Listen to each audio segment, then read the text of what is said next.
नमस्कार, जोहार। झारखंड का एकमात्र सरकारी न्यूज चैनल क्लीन न्यूज में आपका स्वागत है। समस्या किसान से जुड़ा हो या हो पारा शिक्षकों का मुद्दा, हर खबर पर होगी हमारी पैनी नज़र। सभी खबर सिलेक्टेड और काम की है, तो वीडियो के अंत तक बने रहें। साथ ही आप न्यूज को किस गांव या शहर से देख रहे हैं, हमें कमेंट में ज़रूर बताइए। आज का लाइक हम 100 रखते हैं, उम्मीद है कि आप इसे पूरा करेंगे।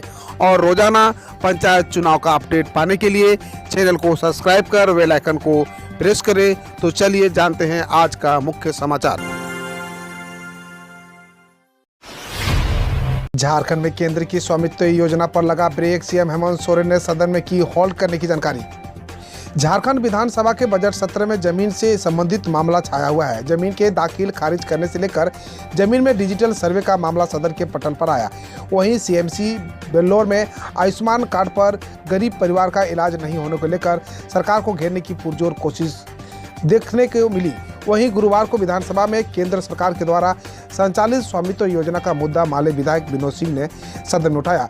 विनोद सिंह ने कहा कि खूंटी जिले के ग्रामीण क्षेत्रों में संपत्ति और भूमि का डिजिटल सर्वे किया जा रहा है। पेशा अनुसूचित क्षेत्र में बगैर ग्राम सभा की जानकारी के ड्रोन से सर्वे को लेकर ग्रामीण में असंतोष है। मुख्यमंत्री हेमंत सोरेन ने खुद इस सवाल का जवाब देते हुए ग्रामीणों को अंदर असंतोष की बात को स्वीकार किया। साथ ही केंद्र सरकार की इस योजना को होल्ड करने की जानकारी सदन को दी। मॉडल स्कूलों के लिए हैप्पी करिकुलम लागू, बच्चों को स्मार्ट बनाने की तैयारी शुरू। राज्य में शिक्षा के स्तर को दुरुस्त करने और सरकारी स्कूलों के बच्चों को निजी स्कूलों में बच्चों के समक्ष लाने की पहल को लेकर राज्य के मॉडल स्कूलों के लिए हैप्पी करिकुलम लागू किया गया है। दूसरी ओर जिला स्तर पर 80 मॉडल स्कूलों की आधारभूत संरचना पूरी हो रही है। दिसंबर 2022 तक मॉडल स्कूल का निर्माण पूर्ण हो जाएगा।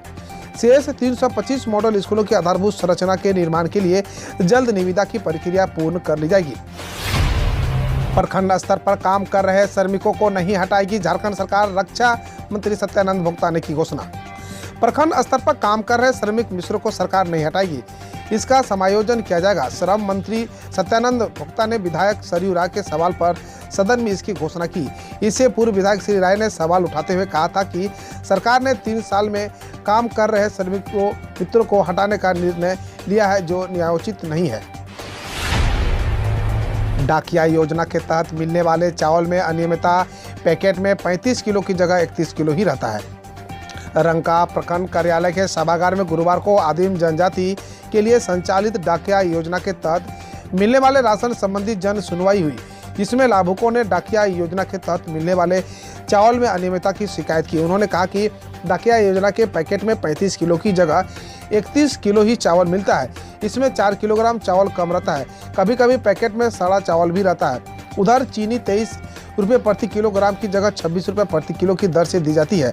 वहीं केरोसिन तेल 26 रुपये प्रति लीटर की जगह 62 रुपये प्रति लीटर मिलता है।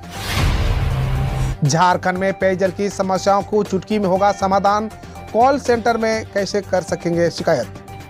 झारखंड में पेयजल एवं स्वच्छता विभाग से संबंधित सभी प्रकार की जन शिकायतों के त्वरित निष्पादन एवं मॉनिटरिंग के लिए राज्य स्तरीय वेब आधारित कॉल सेंटर का उद्घाटन पेयजल एवं स्वच्छता मंत्री मिथिलेश कुमार ठाकुर ने गुरुवार को विधानसभा स्थित कक्ष में किया। उन्होंने कहा कि कॉल सेंटर सुबह 8 बजे से लेकर रात्रि 8 बजे तक निर्बाध रूप से कार्य करेगा।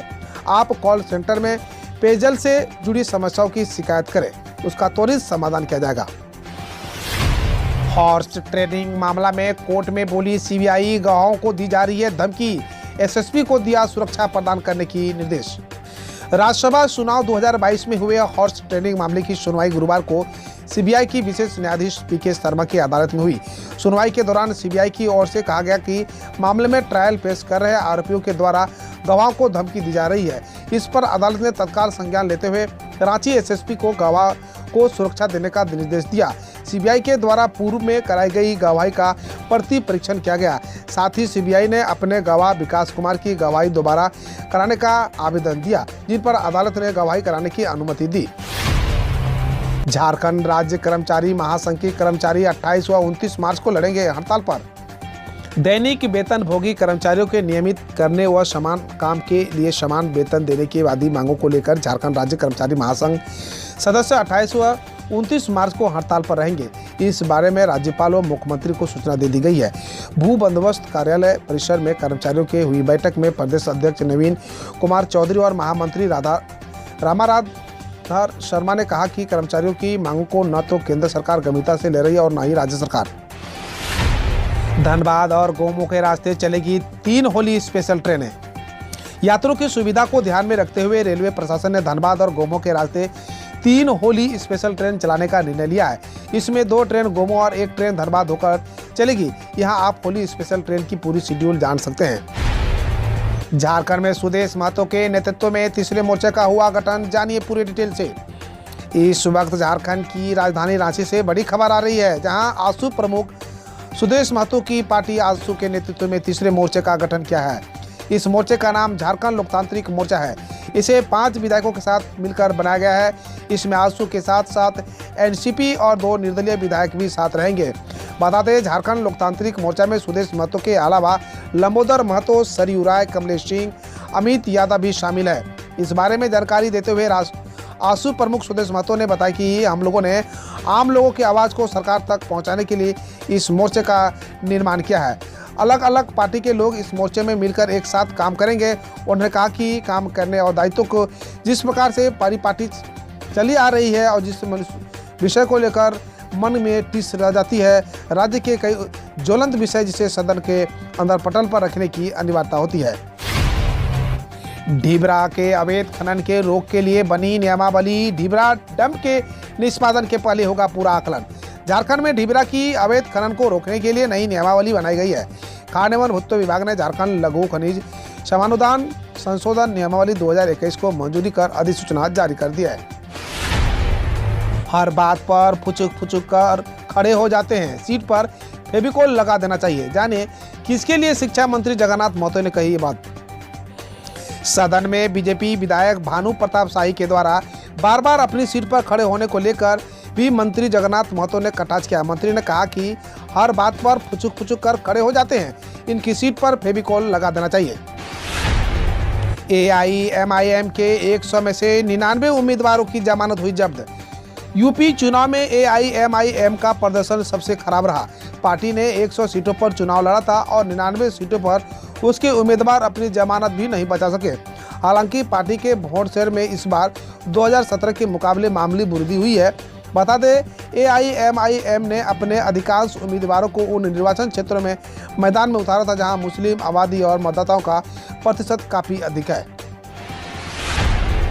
अखिलेश चाटेंगे थूक, जाने जमानत की लड़ाई का अंजाम। अखिलेश यादव ने बीजेपी के SP सिंह बघेल को 68,000 के भारी अंतर से हराया। नतीजे से पहले अखिलेश ने कहा था कि बघेल की जमानत तक जब्त हो जाएगी। इस पर SP सिंह ने उन्हें चुनौती देते हुए कहा था कि अब बात हार जीत पर नहीं बल्कि जमानत जब्त की होगी।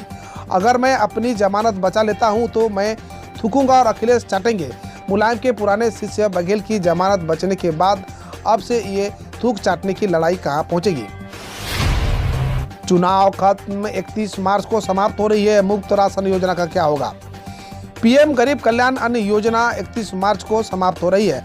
अब 4 राज्यों में बहुमत से जीतने के बाद कयास लगाया जा रहा है कि केंद्र की बीजेपी सरकार इस योजना को जारी रखेगी या नहीं। हाल ही में हुई मोदी कैबिनेट मीटिंग के बाद नई खरीद के लिए गोदामों की जगह खाली करने की योजना बनी है। ऐसे में माना जा रहा है कि योजना जारी रहेगी। केंद्र ने कोरोना राहत पैकेज में के रूप में यूपी में गरीबों को मुफ्त राशन दिया था। नए ग्राहकों को नहीं जोड़ सकेगा पेटीएम पेमेंट्स बैंक, RBI ने लगाई रोक। RBI ने तत्काल प्रभाव से पेटीएम पेमेंट्स के बैंक लिमिटेड को नए ग्राहकों को जोड़ने के प्रतिबंध कर दिया है। वहीं बैंक को अपने IT सिस्टम का ऑडिट करने के लिए IT ऑडिट फर्म की नियुक्ति का निर्देश दिया गया है। बहरहाल RBI IT ऑडिट्स को रिपोर्ट्स की समीक्षा के बाद ही नए ग्राहकों को जोड़ने की अनुमति देने पर फैसला होगा। स्मृति ईरानी ने कही 4 राज्यों में हारने के बाद केजरीवाल बता रहे आपकी लहर, यह हास्यास्पद है। केंद्रीय मंत्री स्मृति ईरानी ने चुनाव नतीजों को लेकर कहा है कि अरविंद केजरीवाल 5 में से 4 राज्य हारने के बाद आपकी लहर बता रहे हैं। बकौल स्मृति ईरानी यह काफ़ी हास्यास्पद है। उन्होंने कहा आपको उत्तर प्रदेश में नोटा से भी कम वोट मिला, जबकि उत्तराखंड में भी 55 सीटों पर जमानत जब्त हुई है। 16 मार्च को पंजाब के मुख्यमंत्री पद की शपथ लेंगे भगवंत मान। आम आदमी पार्टी के नेता भगवंत मान 16 मार्च को पंजाब के मुख्यमंत्री पद की शपथ लेंगे। उन्होंने शपथ ग्रहण समारोह के लिए आपके संयोजक और दिल्ली के मुख्यमंत्री अरविंद केजरीवाल को आमंत्रित किया है और वो केजरीवाल के साथ 13 मार्च को अमृतसर के रोड शो भी करेंगे। पंजाब में आपको 92 सीट मिली है। सीबीएसई ने 10वीं और 12वीं की टर्म 2 बोर्ड परीक्षाओं को डेट शीट जारी की। केंद्रीय माध्यमिक शिक्षा बोर्ड ने शुक्रवार को 10वीं और 12वीं कक्षाओं की बोर्ड परीक्षाओं की डेट शीट जारी कर दी। 26 अप्रैल 2022 से शेड्यूल परीक्षाएं सुबह 10:30 बजे से शुरू होगी। सीबीएसई ने कहा कि डेट शीट तैयार करते समय जेईई मेन सहित अन्य प्रतियोगी परीक्षाओं का भी ध्यान रखा गया है।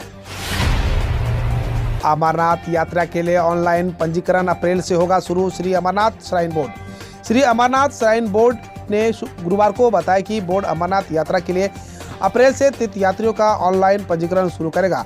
बोर्ड के एक अधिकारी के अनुसार ऑनलाइन पंजीकरण बैंकों के माध्यम से शुरू होगा, जिसमें प्रतिदिन 20,000 पंजीकरण की सीमा तय की गई है। वोकल अधिकारी यात्रा के दिनों में निर्धारित काउंटर पर तत्काल पंजीकरण भी किए जाएंगे। केरल ने यूक्रेन से निकाले गए विद्यार्थियों की पढ़ाई के लिए बजट में 10 करोड़ आवंटित किए। केरल के वित्त मंत्री के.एन. बालगोपाल ने 2022-23 के लिए बजट पेश करते हुए शुक्रवार को कहा कि यूक्रेन में रूसी हमले के मद्देनजर राज्य लौटे विद्यार्थियों को पढ़ाई जारी रखने में मदद के लिए 10 करोड़ आवंटित किए गए हैं। उन्होंने बताया कि 15 चार्टर फ्लाइट समेत विभिन्न उड़ानों के जरिए अब तक 3,123 लोग सुरक्षित केरल लौटे हैं। हम रोज ऐसे ही न्यूज लाते रहेंगे, तो यदि आपने अभी तक क्लीन न्यूज को सब्सक्राइब नहीं किया है तो पहले फटाफट सब्सक्राइब कर लें, साथ ही बेल आइकन को दबा दें ताकि कोई अपडेट मिस ना हो।